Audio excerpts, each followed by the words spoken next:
Okay, we are chapter 23, verse 27. Good, good. Yeah, good. Does anybody have a page for Eitz Chaim, by the way? Yes, 475. Thank you. 475. David, will you have a book for me when I come down? So I'll probably be at home. I have tons of books. Okay, at home though. Sure. Yeah, okay. Am I chewing in anyone's ear? Everyone's here, but Sorry. We're used to seeing you chewing during Bible Babble. It's my pretzel lunch. Pretzel lunch? That's what I eat for lunch, pretzels. My little pretzels. Honey. No. Okay. Okay. Not healthy. Is that what you taught him, Mom? No, that's not healthy, and he knows it. Having Verse lunch at this 27. time?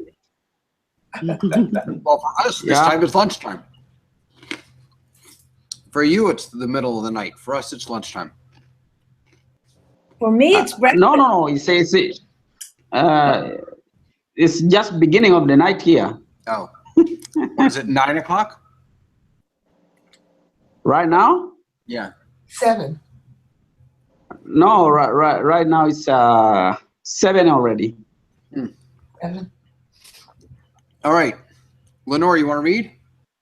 Okay, I'm sorry. Tell me the number. I'm sorry, I didn't write down. What is the number? 27, 23, 27. I will send forth. Is that where you're talking? Yeah. That's what- Okay. I will send forth my terror before you and offerings of well-being to. no. No? Return 2 pages. I'm sorry. With discomfort, And I will throw into panic all the people among whom you come. And I will make all your enemies turn tail before you. You want to stop there? Yes. Yeah. Okay, now we were talking also about in front of them was that angel, right? Mm-hmm. Okay, all right. I apologize. I wasn't here at the last 15 minutes of the last class, so. Oi, Well- what a crunch. Sorry. So Nachmanides says that this terror is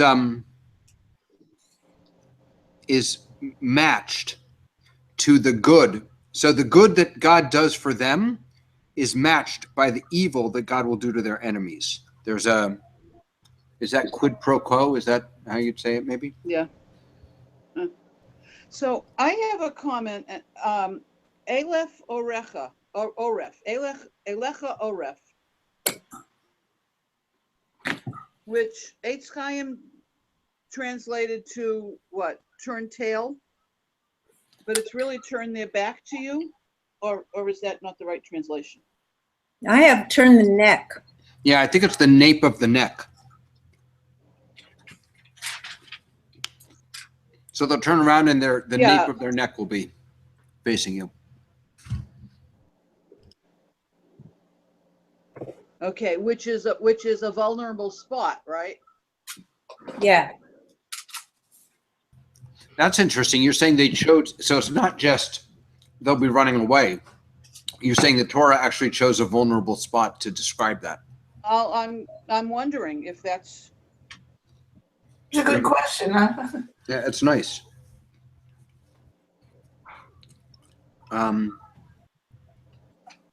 Unless that was the interpretation by whoever wrote that down.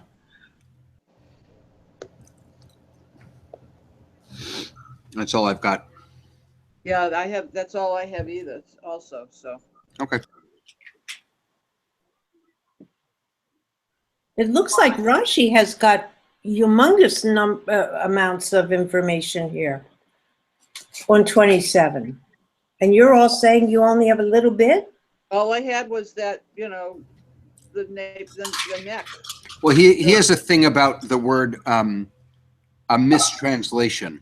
He suggests that some people translate "I will throw into panic" as "I will kill," because the word hamoti is you could translate that as mot, which means death. But he says that that's a mistranslation, that there's a dagesh, there's a dot in the mem, which means it's a doubling. Excuse me. So it's from the word hamam, not from whom, which would be death. So that's what most of his comment is about. Okay, yeah. Okay.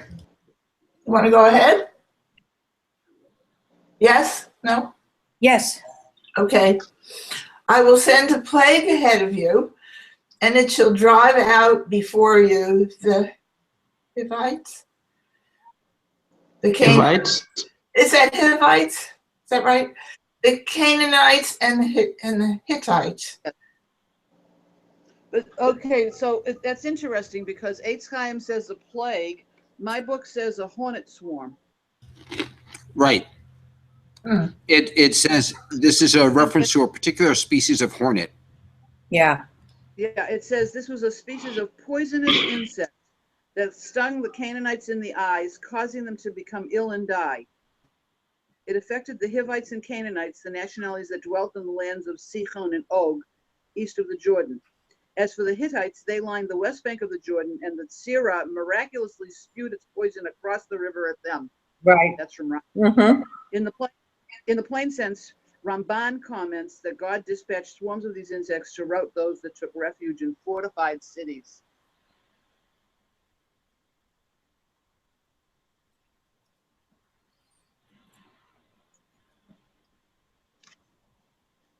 And apparently Ibn Ezra says that even though only 3 of the nations are mentioned here, he says it's actually going to hit all 7 nations, but it'll hit these 3 more severely. Oh, and the word sir'ah, excuse me, the Hebrew word sir'ah, which is either plague or hornet, is related to tzara'at, the skin disease, he says. Oh. Yeah. He says it's a disease of the body, and it's has already referred to mental confusion. Does it say what it might be comparable to today? No comment. When the hornets cover the entire land, blocking out the sun, they will not be able to fight and will evacuate the country. That's why it says drive out. Moreover, the hornets will eat all that their toiling in the field has produced. As in the curse, though you take much seed out to the field, you shall gather in little, for the locust shall consume it. The cricket shall take over all the trees and produce of your land. Wow. And I have from Sforno, and I will make all your enemies turn their backs to you because of the terror and tumult which God designated. He said, I will send my terror before you at the very beginning of this verse. So these make the enemy turn their back and run in the opposite direction.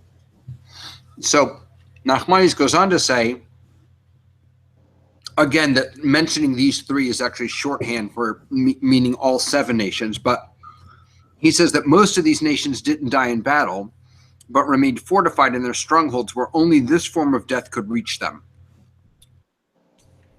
And we see this again in Deuteronomy, where apparently God's talking to, or Moses talking to Joshua, and says God will send a plague against them. These hornets crossed the Jordan with Joshua. According to Sota, which is in the Talmud, the hornets injected poison into the Canaanites and killed them. Lenore. And then there's a note that says, the truth is, even today, the venom of hornets is dangerous, even fatal. Yes. Interesting. And then he mentions, Nachmanides mentions Ibn Ezra's position that this isn't hornet, but it's actually connected to tsara'at, which is a skin disease. And then he says, but this interpretation is not necessary. So he says Ibn Ezra's wrong. Of course, hornets today, the venom, if caught on time, I think they do have the anti-whatever to not, somebody won't die that fast. Well, is hornet venom deadly today? I don't think that because of the medications that they can give if they catch it, I don't think it is. I won't swear to it, honestly. I didn't even think you needed medication. Is there a difference between a hornet sting and a bee sting? I'm Yeah. checking right now. A hornet's a different sting.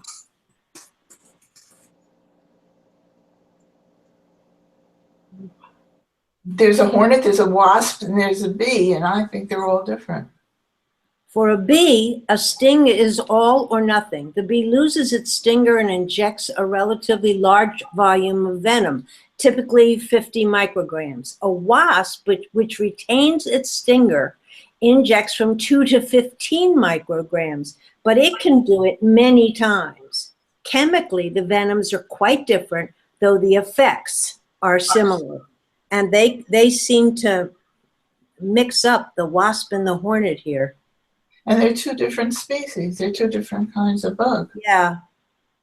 I don't have any medical books referring to, my daughter would, she's a dermatologist, but I don't. So I can't answer that.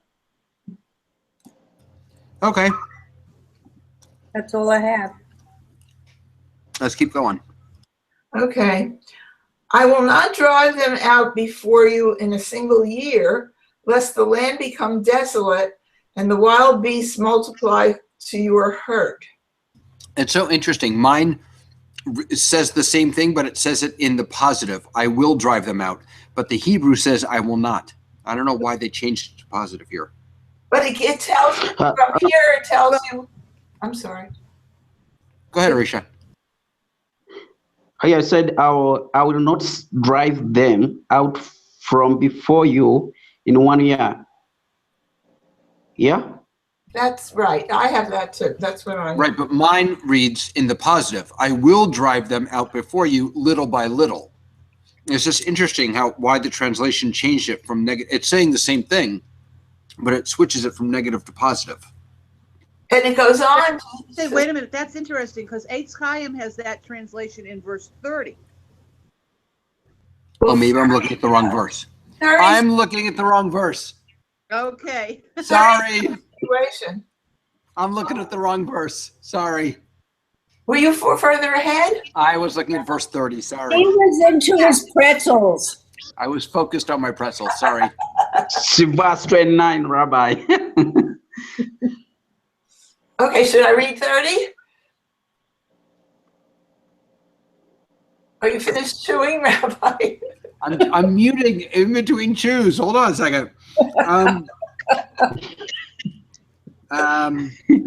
So wait, now I need to read 29. I will not drive them out for you in a single year. Okay. Lest the land become desolate and the wild beasts multiply your hurt. You're hurt? What the heck is your hurt? Well, there'll be more animals than people, and Oh, to your hurt. I see.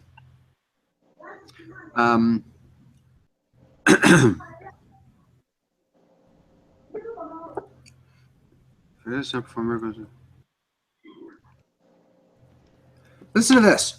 This is interesting.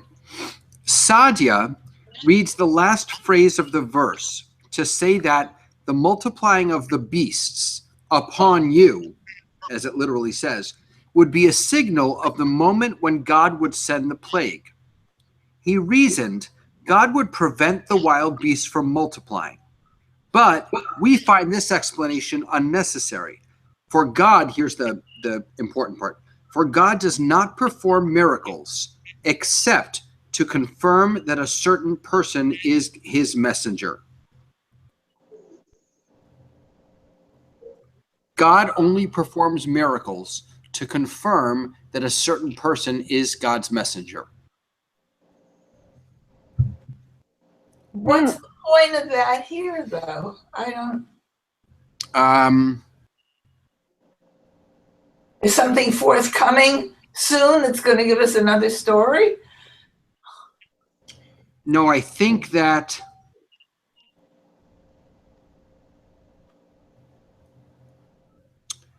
I'm not sure, to be honest with you. It has something to do with the animals, the wild beasts multiplying. I'm not sure where it's coming from. Well, that sentence before, lest the land become desolate and the wild beasts multiply to your hurt. In other words, you'd kill off so many people that there would be more animals than people. Is that correct? I guess so.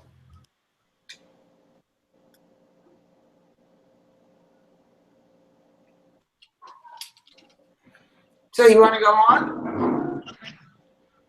on? There's an additional comment down here that says that. So why will I not drive them out in a single year? A few of them were to remain among them as laborers. Only when the Israelites increased enough to settle the land did God command that none of them be left alive. So we go over, we kill a whole bunch, and we take the rest as slaves, and then we kill them. That's lovely. Well, wait a minute. We go over. Who's we? No, he's saying, so Barbanel is saying they don't all die. We don't kill them all. We keep some of them as laborers. Wait a minute, but is Barbanel saying that we killed many of them or that they died?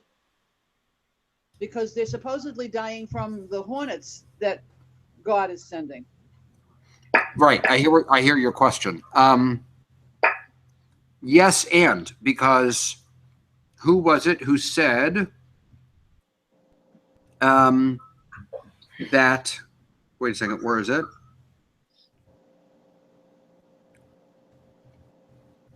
So this Gersonides says this is I will send a plague ahead of you. Says this is a metaphor for the divine help that would accompany the Israelites. But it's not clear to me that this is what's killing them all. It seems to. Oh, where was the comment?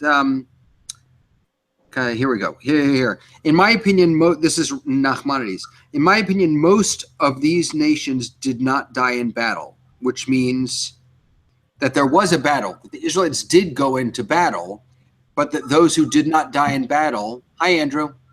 Oh, hello. But that those who did not die in battle, that's when this plague came along to take care of them. So I don't think it was just God killing them. No, but it says, little by little, I shall drive them away from you. Well, this is 30. We're getting it to 30. Fruitful. That says it's in 30, the next chapter. The next. Exactly. That's So what we I'm didn't saying. read that yet, though. No, but I'm not sure that. I don't think it's as black and white as if it says I will drive them out, that means God's going to do all the work. I think very often God driving them out is we still do the work, but God is the one who allows them to be driven out. Yeah, but it says, I shall not drive them away from you in a single year. Right. And the next verse is, little by little shall I. So No.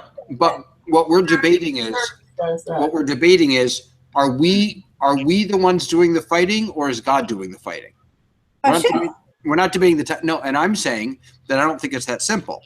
I know it says I will. I know that it says God will, but I think that God doesn't just do things. Look, even the plagues in Egypt, God didn't just do them. Moses had to put his staff in the water, or Aaron had to do this. We're still active. We're still engaged in the process of driving these people out. I think what this means is just that God is the one who allows us to be successful. So do you think that if it says, I will send a plague ahead of you and it shall drive them out before you, in other words, it will get them out of the fortified cities and into a place where you can fight them? It could be. Yeah, that's one interpretation. That's one way to see it. The other way is the opposite, which is that you're going to go into battle, you're going to fight them, and those that hold up in their fortified cities, I will drive them out with this plague.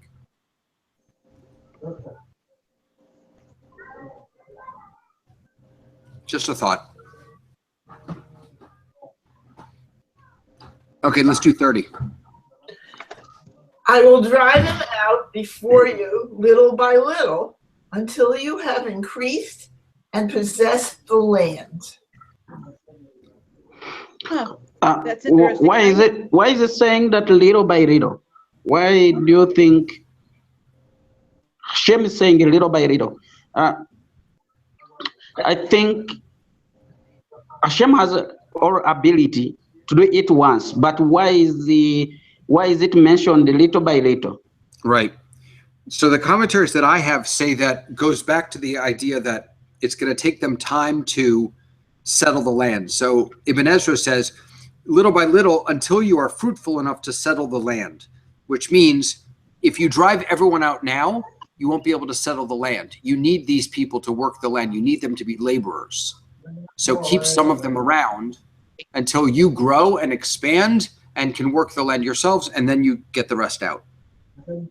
What's the actual translation of Vinachalta?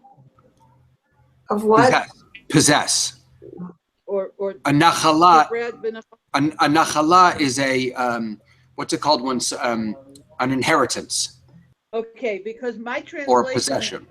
that was interesting because my translation says until you become fruitful and make the land your heritage. Right. I have possessed the land. It's any of those. Yeah. Well, Possess? I don't know. Possessing to me has a different connotation than making something your heritage. Would you say that heritage and inheritance, are those connected? Do they have the same connotations to you?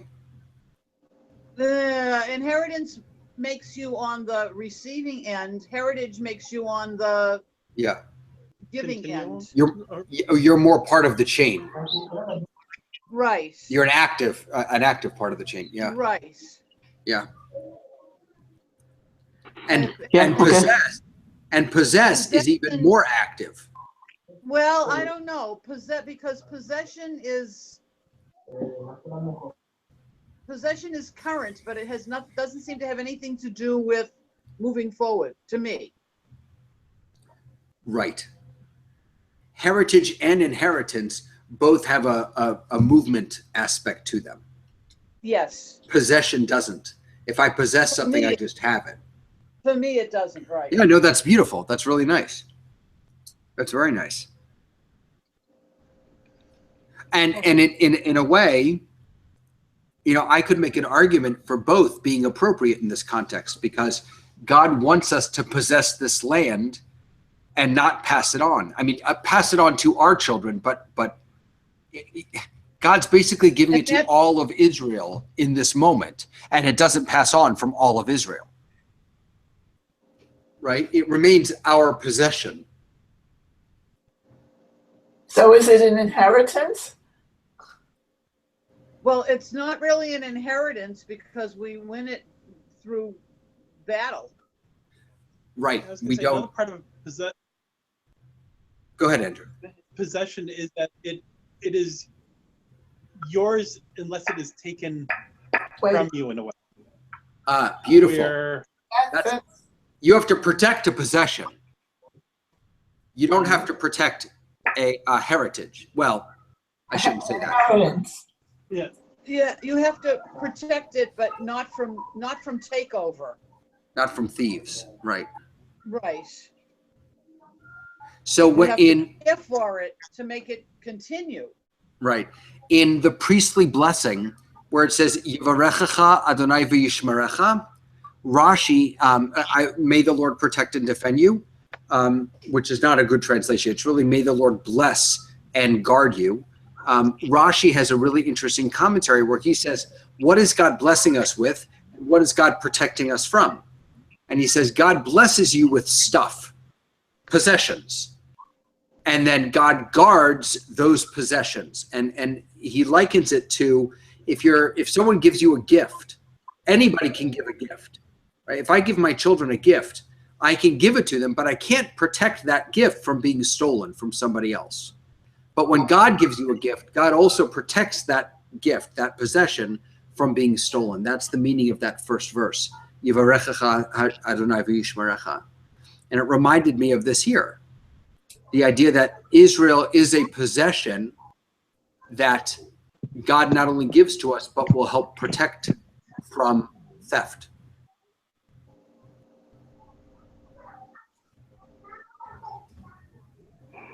Okay, that didn't do it for anyone. No, it did. I like No, that. it did. I That's just good. I like that. I'm just kidding. No, we're just happy. no comeback. Yeah, it's too good to be true. All right, 31. So now we're going to find out what the land actually includes. Go ahead. I will set your borders from the Sea of Reeds to the Sea of Philistia, and from the wilderness to the Euphrates. For I will deliver the inhabitants of the land into your hands, and you will drive them out before you. That's the end of 31. Okay. The Sea of... Go ahead, I'm sorry. The Sea of the Philistines, or as you said, Philistia, is the Mediterranean, and the river is the Euphrates. Even Ezra comments that this verse, which describes the great extent of the land, explains why it would have to be conquered gradually. It's big. It's not the Israel we think of today. However, this is from Eitz Chaim, the ideal boundaries of the land are set forth. At no time in Israelite history, even at the height of the Davidic Solomonic Empire, were these boundaries a reality. They are believed to have their origin in the pre-Israelite Egyptian province of Canaan, which included Palestine and Syria as a single political and geographic entity. Right. Sorry, did you say pre-Egypt, like time of Abraham? They're believed to have their origin in the pre-Israelite Egyptian province of Canaan. Yeah. So Yeah. that's Abraham, Isaac, and Jacob. That's what they were promised, but that's not what we end up getting or being able to possess. Huh.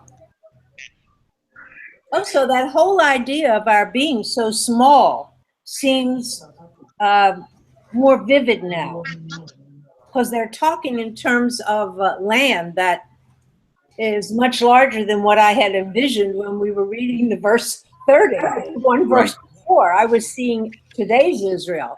Right. No, it's huge back then. It was all Yeah. of Syria. It was most of Syria. It was Jordan.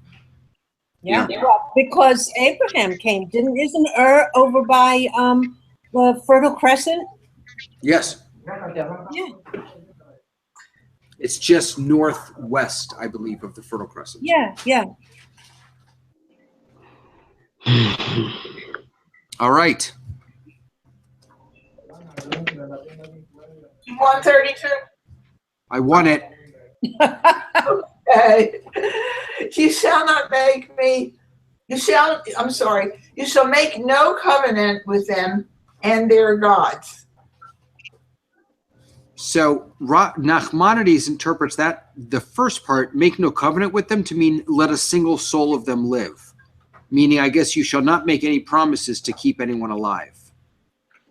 Yeah, according to Nachmanides, what I have here is Israel was forbidden to conclude a treaty that would permit the Canaanites to inhabit the land, or that would permit them to retain their idols. Alternatively, it was forbidden to let them remain in the land as long as they continued to worship idols. But if they renounced their gods, the Jews could make peace with them.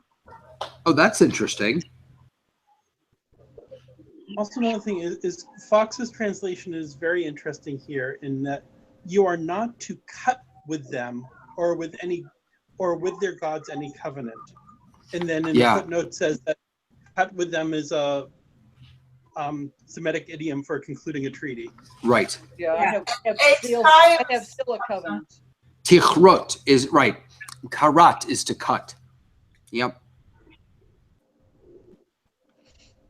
When you do at a funeral, when you do kriya, I believe that's from the same word. Lenore, what were you saying?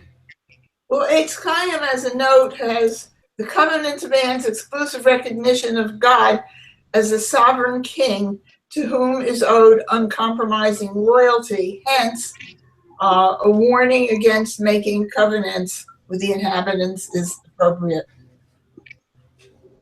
The inhabitant is appropriate. That's what it says. Yep.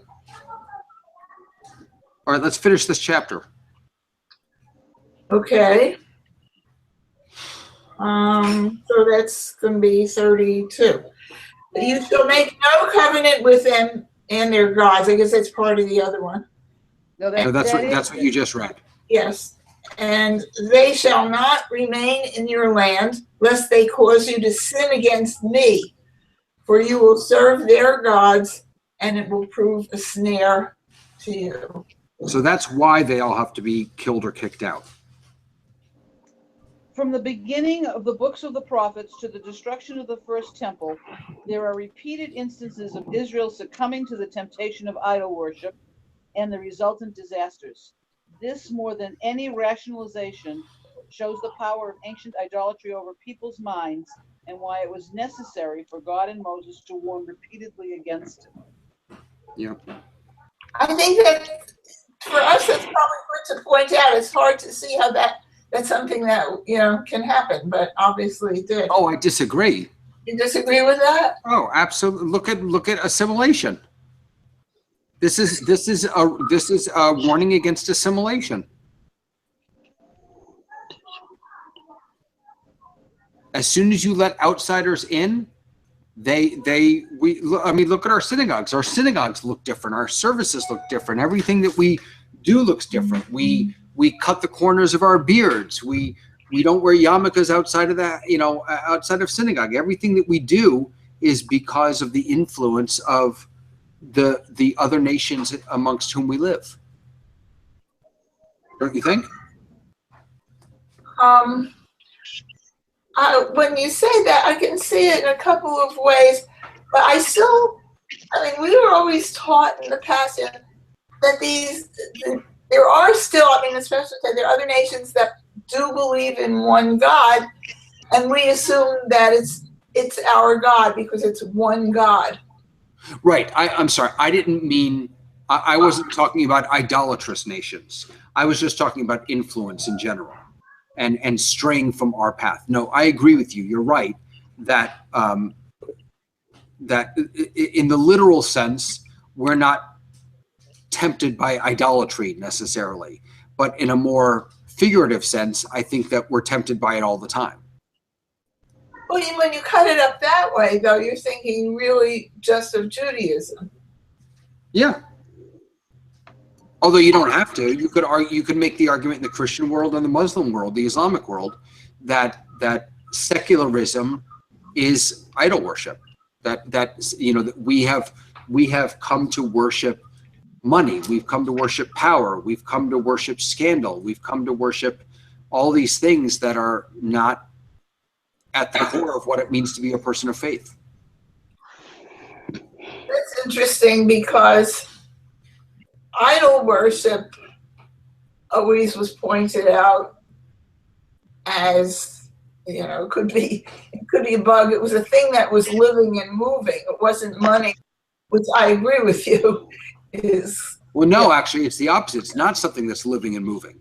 Remember, idol worship is. No, I was thinking of things like bugs or animals or things like that. No, you're right. It's not. No, idols are often still and made to look like something else. Right. No, I agree with that. But I think, like everything, the challenge for us when we read in the Torah about idols, the challenge for us is to say, as you questioned, Lenore, what does this have to do with us?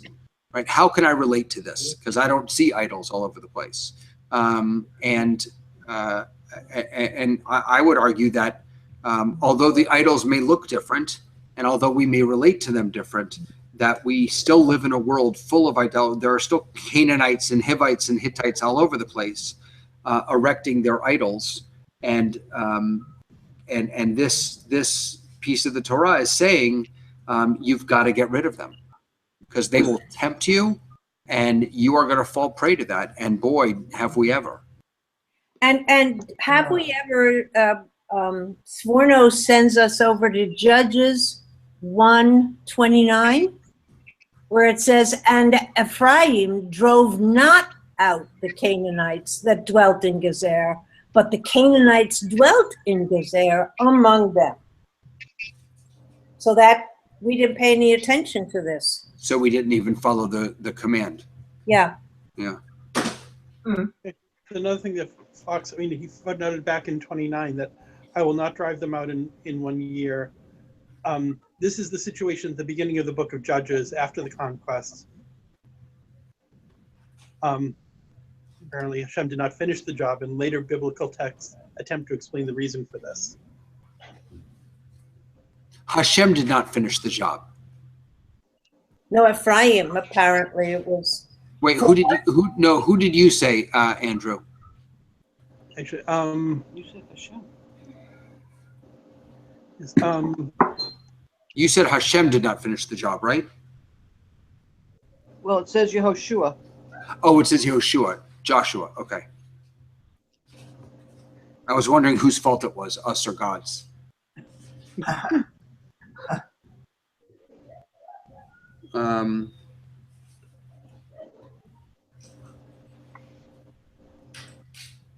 It's also interesting, by the way, that to me at least, that where it says they will provide a snare to you, they're not forcing us to do anything. That language leads me to think that it's going to be very tempting, but it's ultimately our choice. well, a snare, I mean, if you put a snare trap for a bear, is it the bear's fault that he steps in it? He's entirely oblivious to the fact that the snare is there. Yes. Which And- is exactly the reason why you can't let them stay in the land, because their being in the land will make that snare that you will inadvertently step in. Right, but the problem with that, I agree with what both of you said. The problem with that is that we're not bears. Is that we can reason, we can choose where to step. And so when you try, what does it mean? What does the word snare come to mean when it's applied not to an animal who only acts on instinct, but when it's applied to a person who makes ethical choices? Well, God knows that in advance, probably. Do you know what I'm But saying, Andrew? Well, except for, I mean, for this, and I mean, I don't know. I mean, a snare's intent is to be hidden until triggered. Okay. But again, let me just push back. I agree with you. And, when trained people are looking through an area where they know there may be snares, they look for them. Their consciousness is heightened, and they pay attention to where they might be, and they search for them. They don't just walk through, unlike a bear. They still can be caught. And But that doesn't that mean all? I'm sorry, Dina. Go ahead. that assumes that all the Israelites are aware. Right, and so that are living their lives with awareness, and we know from present history and past history that that's just not true. absolutely, I agree with you 100%. What I'm wondering is, could it be? And look, maybe I'm understanding the word snare incorrectly, but I just wonder, could it be that God's hope here is that there will, no, not God's. Maybe what's actually happening here is, maybe you all are right. Maybe God is saying, you know what? You guys aren't bears. You're human beings, and you should be smart enough to figure out where the snares are and avoid them. But since you can't, and your animalistic sides are taking over, and you're too stupid to think about it, just get them all out.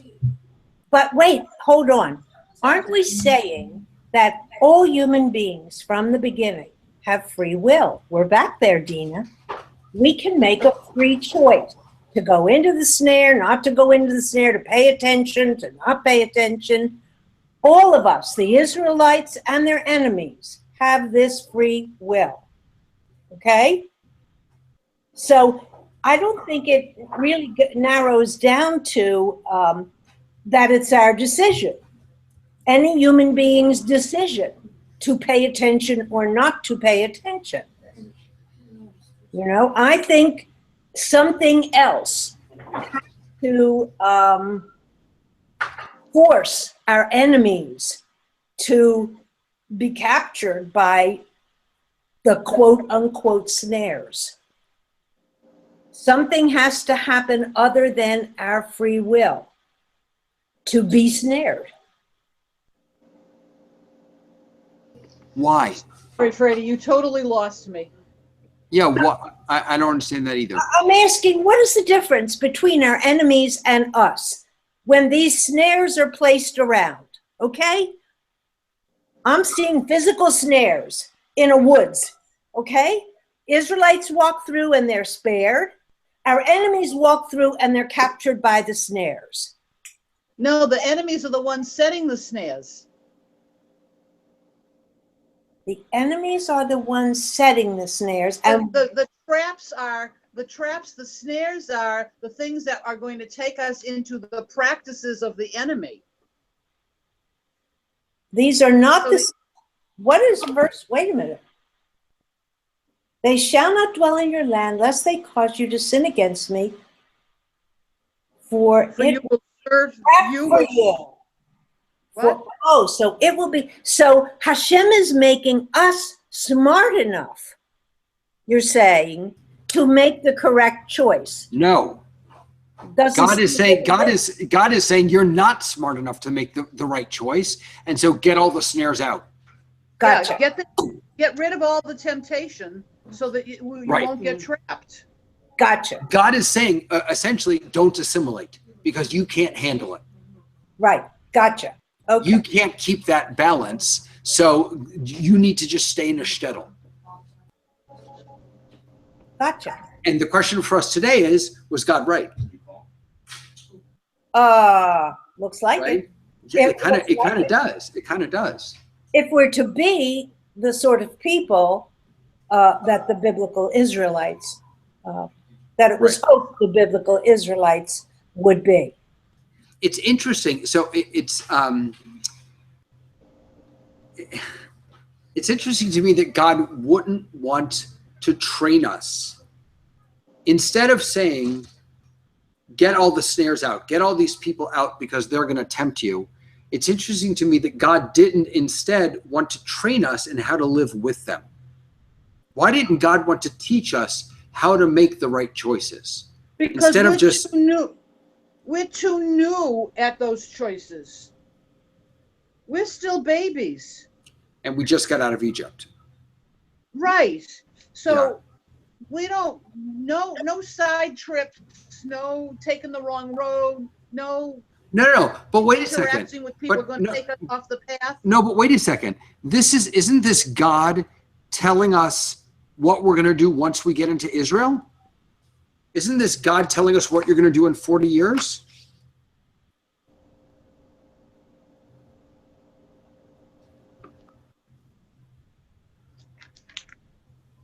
Maybe not. Have we had the golden calf yet? No. Okay, so that at this point we're headed right for Israel. Yes? Oh, good point. Right. They don't even know they're going to be walking for 38 more years. Yeah. You're right. Thank you. It sort of seems to me like a learning curve that, you know, you face this now, you may face it again, and you'll know maybe a little bit down the way that you won't. So wait, if we follow Lenore's thinking, it makes even more sense, I think. This is my interpretation of what you just said. It makes even more sense to do it now. Because this is practice for when you're really going to have to do it, when you settle in the land. Or I guess another point of view, and I mean, I'm not quite sure if I really is they are not to stay in the land does not mean that you can never have them return and assimilate to you. It's okay if they become like us. We just can't become like them. Or that they can return once you're settled. Right. But No, But God has a plan, right? But that's like what Dina just said, right? That you're young, we don't know how to do it yet. So figure yourselves out, make for yourselves a community and a home and a people. And then if they come back, all right, fine, they'll come back. Right? Right, Yeah. and the hope is that by that time, it will be more of a habit for you. I don't like Right. to use those words, but it will be more natural for you to do the things that I want you to do, that Right. God wants us to do. And then it would be more difficult to be led astray, so to speak. You know, if you go back to verse 30, it says, little by little shall I drive them away before you until you will become fruitful and make the land your heritage.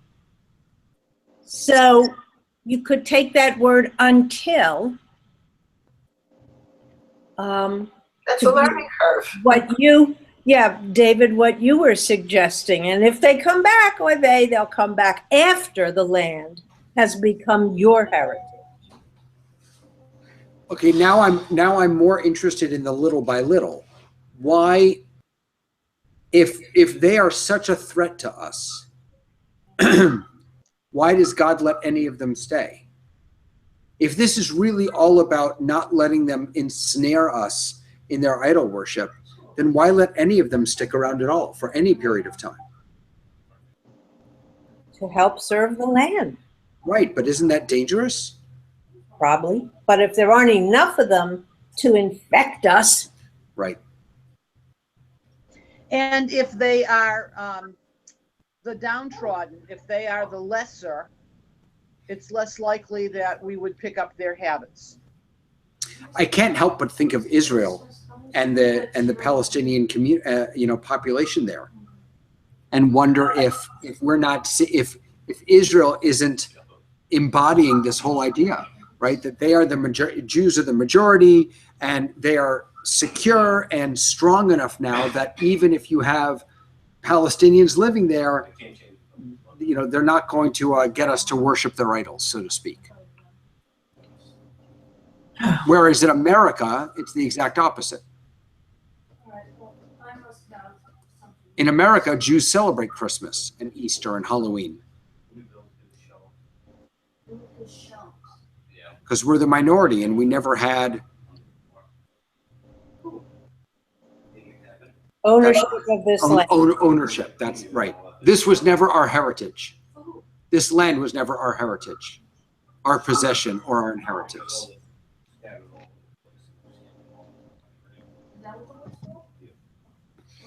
I don't know. I don't know.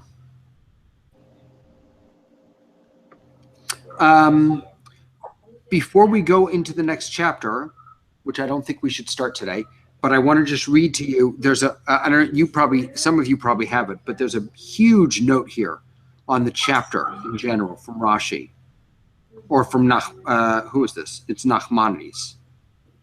So he says Rashi takes verses 1 to 2 to have occurred before the giving of the Ten Commandments on the 4th of Sivan, and verse 12 after the giving of the Torah, meaning that this chapter did not take place in the chronological sequence it appears to have in the text. Oh. Now the rules of verse 3, where it says, it just says the rules. So the rules of verse 3 cannot refer to the Noah commandments and the rules given at Marah, as Rashi says, but it must mean the rules you shall set before them, which is from chapter 21. For verse 3 does not say that Moses repeated them, but that he told them, which must refer to something new. Ibn Ezra has perceptively explained these chapters as taking place in sequence on the day of the giving of the Torah. God immediately began with a second warning against idolatry, explained all the rules of the covenant, and concluded with the final warning against idolatry. He then told Moses, after you tell all this to the people, come up to the Lord with Aaron, and so forth, which he did. The people responded joyfully, saying, in effect, we will do all that God has spoken, for we believe in your words. Then Moses wrote them down. Early the next morning, he set up an altar, offered sacrifice, dashed half the blood against the altar. He took the record of the covenant that he had written down the previous evening, read it to them, and they accepted it. Then he dashed the other half of the blood on the people, for such equivalence is the mark of a covenant. Then he went up the mountain as he had been told. The making of the covenant and Moses' ascent of the mountain both took place on the day after the giving of the Torah, from which day he remained on the mountain 40 days and 40 nights. All of this is explained as it ought to be. So apparently they're suggesting that this next chapter actually happened before everything that we just read, I think. Yeah. So what we just read is after, yeah. Okay, so I have a similar note, but mine says, according to Rashi, the events in verses 1 through 11 occurred before the 10 Commandments. Yeah, I don't know why mine says 1 to 2, because then it says it jumps to verse 12. So you might be right. I wonder if this is a typo or something. I wonder if it shouldn't say 1 to 11.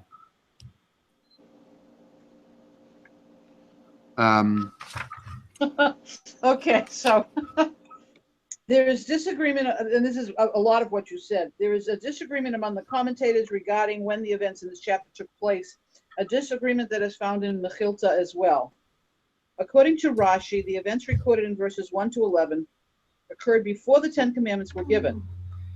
Indeed, as will be noted in the commentary, the Talmud supports this view.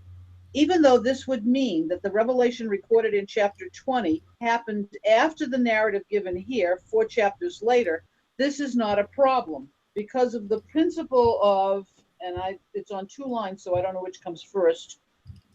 Uma uchor b'Torah ein mukdam. Ein mukdam ve'ein me'uchar b'Torah.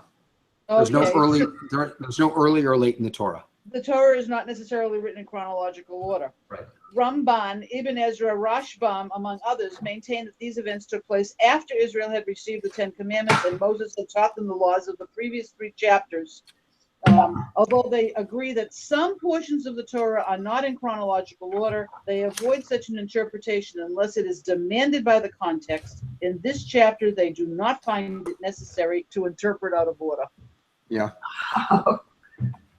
So Rashi says it's out of order, and the rest of them don't think it is. That's so Rashi.